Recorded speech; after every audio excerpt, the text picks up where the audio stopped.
Halo sahabat YouTuber, bagaimana kabar hari ini? Semoga kalian baik-baik saja.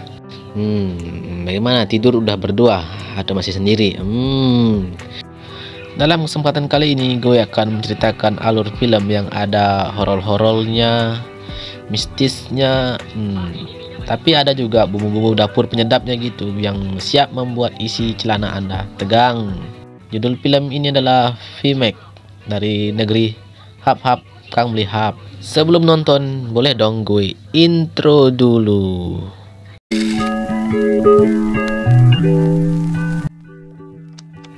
Di awal cerita kita diperlihatkan seorang wanita yang merintih kesakitan mau ngelahirin. Entah kenapa, tidak ada orang yang membantu. Karena tak kuat nahan sakit, wanita ini pun akhirnya terjatuh dan memanggil nama. V-Max, V-Max, V-Max, mama gigit nih, นี่ก็ผ่านมากี่เพลาแล้วผู้ใดมาช่วย Selanjutnya di medan peperangan ada 5 sekawan yang terpojok. Mereka berharap ada bantuan datang. 5 sekawan ini bernama Mark, Ai, Puak, Ter, dan Sin. Mark datang ditanduk oleh tim medis, tapi ternyata dia hanya kesleo. Puak yang membakar semangat kawan-kawannya dengan model rambut seperti gedung DPR menyuruh agar lebih semangat lagi dalam berperang. Walau omongannya tampak nggak jelas seperti yang menyeritain alur film ini.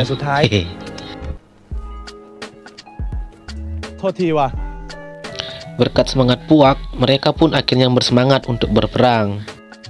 Namun saat berperang, mereka semua terjebak dalam parit. Terlihat tampang mereka babak belur seperti kena ledakan gas korek. Namun si Mark tetap semangat agar mereka bisa semua selamat. Dan si Mark pun bisa bertemu dengan istrinya. Genyot lagi dong. Dan ternyata di awal tadi itu istrinya Mark yang kesakitan mau ngelahirin. Istri ini bernama Nak. Pada saat itu Nak sambil menggendong bayinya memanggil nama Mark. Tapi entah kenapa saat mendengar suaranya Nak, penduduk desa langsung berhamburan menutup pintu dan jendela. Dan akhirnya mereka pun ada di perahu dalam perjalanan mau pulang. Sambil mengisi waktu luang, mereka pun bermain QQ. Nah, akhirnya mereka pun sampai di Prakonom. Ini adalah nama desanya Mark. Desa kelihatannya sepi dan mereka pun sampai di dermaga depan rumahnya Mark. Mark pun memanggil nama istrinya dengan sangat semangat. Tapi saat dia masuk, rumahnya sepi dan melihat ayunan yang bergerak goyang-goyang sendiri. Tiba-tiba Nak datang dan memeluk Mark dari belakang. Akhirnya mereka berdua pun menangis karena bahagia. Mark pun menanyakan anaknya. Mark pun memberi nama anaknya dengan nama Dang. Dari luar teman Mark merasa aneh mendengar nama itu dan tertawa. Mark dan Nak pun keluar mengenalkan istrinya Mark. Mereka pun ngiler ngeliat kecantikan istri orang. Karena udah malam, Mark pun menyuruh mereka untuk tinggal di rumah neneknya di seberang sungai. Dan mereka pun terpaksa mengiyakan. Terlihat Mark dan istrinya yang lagi kangen-kangenan. Tapi ternyata si Mark ini adalah laki-laki yang penakut. Saat dikagetkan oleh istrinya, Mark langsung mengambil jimat sucinya. Pagi hari pun tiba. Mark mengajak kawan-kawannya ke pasar dengan menaiki rakit kayu. Entah kenapa sampai di pasar, semua pedagang kaget dan takut melihat Mark. Dan akhirnya mereka pun sampai di sebuah dagang penjual minuman seperti penjual Amer gitu. Bibi warung yang bernama Priek lagi teler habis minum Amer campur arak 3 botol. Bibi warung pun berkata aneh tentang Nak dan Mark. Sampai-sampai datang anak bibi warung bernama Pink. Sin merasa ada yang aneh. Saat malam tiba, mereka pun duduk di pelataran sambil minum-minum arak. Sin pun berkata bahwa Nak itu adalah hantu dan temannya pun menertawakannya. Sambil berkata bahwa Nak itu terlalu cantik untuk jadi hantu. Tiba-tiba mereka menyuruh Sin untuk memanggil Mark di rumahnya untuk minum balok bersama. Saat Sin tiba di rumahnya Mark, Sin pun berdiri depan rumahnya Nak dan disambut oleh istrinya Mark, yaitu Nak. Sin pun dipersilakan masuk oleh Nak. Namun Sin menanyakan anaknya, Nak bernama Dang. Saat Nak berbalik, Nak mengeluarkan darah. Dan tiba-tiba dari apemnya si Nak keluar janin. Namun ternyata Sin ini hanyalah mimpi. Selesai ditampar oleh temannya, Sin pun akhirnya disuruh ke rumahnya Max untuk memanggil Max. Dengan terpaksa dan rasa takut, akhirnya Sin pun pergi ke rumahnya Max. Entah kenapa, tiba-tiba Sin jatuh terprosot di tangga saat naik tangga. Saat sampai di atas, Sin melihat rumahnya Max sudah seperti tak berpenghuni. Dalam rumahnya Max, Sin pun melihat ayunan bayi yang bergerak sendiri. Sin pun langsung kabur dan lari ketakutan. Saat lari, Sin melihat buah jeruk yang jatuh. Tiba-tiba ada tangan panjang yang mengambil buah jeruk tersebut. Sin pun langsung kabur lari ketakutan. Saat menceritakan bahwa anak itu hantu, mereka pun malah ngetawain Sin karena mereka semua sudah teler. Esok paginya, saat kerja bakti, Max menyuruh Ter mengambil kapak di rumahnya. Sesampainya di rumahnya Max, Ter melihat rumahnya Max sudah berantakan. Namun, Ter melihat si Nak ada di dalam rumah. Sambil penasaran, Ter berjalan perlahan mendekati si Nak. Jangan diseruduk ya, Ter. Ter pun meyakini satu mitos bahwa dengan melihat di antara kedua kakinya dengan cara terbalik, orang itu tidak akan terlihat jika dia adalah hantu. Ter pun melakukannya, namun semuanya terlihat baik-baik saja, hingga Ter merasa malu dilihat oleh Nak. Saat Ter kebelet beol, dia melakukannya di halaman belakang. Tiba-tiba dia melihat ada benda yang berkilau. Ternyata itu adalah cincin yang terpasang di jari mayat yang terkubur, namun tangannya masih kelihatan.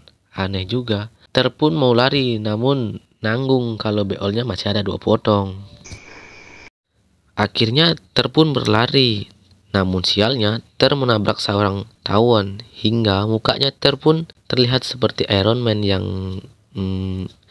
udah dingmang oleh. Rasanya seperti anjing banget. Ketika Ter bertemu teman-temannya, dia melihat Nak menggunakan cincin sama seperti yang dilihat di jari mayat tadi. Saat Ter mau menyampaikan bahwa Nak itu adalah hantu dengan wajah udadingnya, dia pun susah ngomong, dan pada saat Ter mengeja kata-kata, Nak pun datang dan menanyakan ada apa. Ter pun langsung ketakutan. Dengan kaget dan takut, Ter pun langsung terdiam. Nak pun kemudian pulang ke rumah untuk mengambilkan obat untuk si Ter. Kemudian Ter pun menulis di kertas bahwa Nak itu adalah hantu.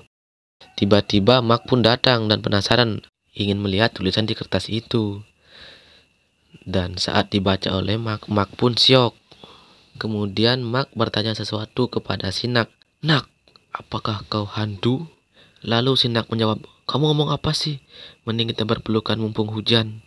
Malam harinya, Pink, anak si Bibi Warung pun datang, minta kebantuan kepada Puak dan Ai untuk dibantu menyembelih kerbau untuk pesta kematian. Puak pun bertanya siapa yang meninggal. Pink pun jawab, ibu saya meninggal.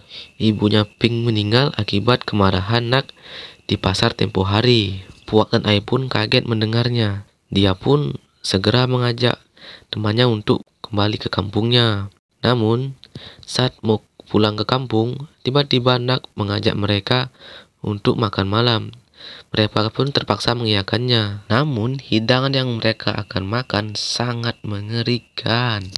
Karena hidangan itu merupakan daun kering dan belatung. Karena menghargai Nak dan Mak, mereka pun akhirnya terpaksa memakan dedaunan dan belatung tersebut. Puak pun berkata, belajar masak di mana, Nak? Sangat lezat. Selesai makan, mereka pun akhirnya bermain tebak kata. Ya, mungkin untuk menghilangkan rasa takutnya ya. Karena ceroboh, Sin pun tidak sengaja menyinggung perasaan si Nak. Dan akhirnya mereka pun cabut panik karena sudah ketakutan. Sesampainya di dermaga, Nak pun mengikuti mereka. Mereka yang panik mendayung sampannya sampai bolak-balik muter-muter situ aja. Menurut si Mak, mereka telah terhasut omongan dari si Bibi Warung. Tapi teman-temannya Mak malah meyakinkan Mak kalau Nak itu adalah hantu. Mak yang gak percaya omongan teman-temannya, Mak lalu pulang dan bercanda lagi dengan si Nak. Kayaknya mau nanam benih nih. Kemudian Mak dan Nak jalan-jalan ke pasar malam. Ya, naik odong-odong lah, kejar angin, main lempar kaleng, kemudian kena matanya. Di sini Mak dan Nak kelihatan bahagia sekali. Kemudian mereka ingin bermain ke wahana rumah hantu.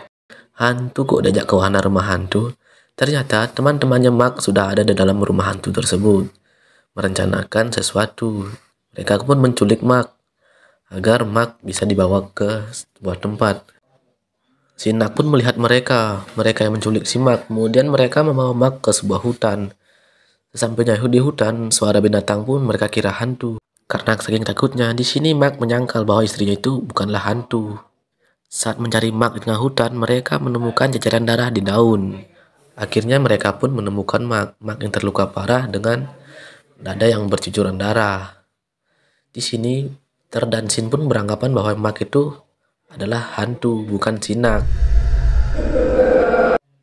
Karena penasaran, Ter pun ingin membuktikan bahwa Mark ini adalah hantu. Ter pun kemudian membuka paksa perban yang ada di tangannya Mark untuk membuktikan apakah cincin yang ada di tangan Mark sama dengan mayat yang ditemukan waktu hari. Mereka udah senang banget kalau cincin yang sama seperti itu tidak ada di tangan Mark. Kemudian si Mark menunjukkan bahwa cincin tersebut sudah dijadikan kalung. Sontak si Ter pun melempar beras suci ke lukanya Mark. Kemudian Mark pun merintih kesakitan karena terkena beras suci itu. Kemudian mereka pun kabur meninggalkan Mark. Dasar teman gak ada pemikiran. Sekarang mereka berpikir bahwa Nak itu bukan hantu melainkan manusia. Tentunya mereka yang di sini pas respon karena kecantikan dan si seksinya si Nak. Kemudian mereka pun bertemu dengan Nak. Di sini Sin masih ketakutan. Kemudian Ter pun menyuruh Puak untuk menyentuh gunung kembar si Nak. Ternyata si Nak ini adalah manusia biasa, begitu katanya. Di sini Nak pun bertanya di mana Mark. Kemudian mereka beralasan bahwa Nak sedang menunggu di depan. Kemudian mereka pun pergi membawa Nak dengan bayinya. Tiba-tiba mereka bertemu si Mark di tepi sungai dengan wajah yang crispy. Sontak teman-temannya Mark pun berteriak bahwa Mark itu adalah hantu. Kemudian pelan-pelan Mark masuk sungai. Kemudian tiba-tiba Mark tenggelam. Puak pun iba melihat si Mark tenggelam. Kemudian Mark pun diangkat naik ke sampan mereka. Karena keberatan beban, sampan mereka pun mau tenggelam. Kemudian mereka pun mendayung dengan tangannya. Di sini Ter pun berpikir bahwa kalau bukan Mark hantu, siapa yang hantu? Dan dia pun bertanya, siapa sebenarnya mayat yang ada di belakang rumah? Kemudian tiba-tiba ada tangan Sinak yang panjang dan berurat. Mereka pun takut dan semuanya loncat ke sungai. Ternyata benar, Sinak itu adalah hantu. Karena takut Sin tidak bisa berenang, tiba-tiba bisa berenang mengalahkan atlet berenang handal. Kemudian mereka memohon perlindungan pada seorang biksu di rumahnya. Biksu ini ketahui sudah S2. Tiba-tiba Sinak pun datang dengan muka yang seram dan seksi imut-imut. Sayangnya, air suci yang dipegang oleh Puak dan air tumpah. Dan tiba-tiba si dukun S1 ini kabur terbirit-birit tanpa kepastian. Mereka ketakutan, tapi Mark merasa sedih. Kemudian si Nak pun menyuruh mereka untuk pergi dari sini dan meninggalkan Nak dan Mark saja. Kemudian mereka berdua di sini tampak berhadapan. Dan Nak pun minta maaf kepada Mark bahwa selama ini Nak telah membohongi Mark karena Mark tak mau terpisah dengan Mark dan tak bisa menerima kenyataan bahwa dia telah mati. Di sini Mark berkata, walau kita beda alam, aku akan terus mencintaimu Nak, karena engkau adalah istriku yang satu-satunya Nak. Kemudian film pun tamat dengan ending yang sangat bergenyotan. Oh ya, sebelum gue pamit, gue ingin berpesan kepada teman-teman semua untuk klik like, komen, dan subscribe. Dan jangan lupa juga untuk di-share ke teman-temannya, pacarnya, selingkuhannya, atau hewan peliharaannya atau apakah. Yang penting di-subscribe aja guys. Oke, thank you.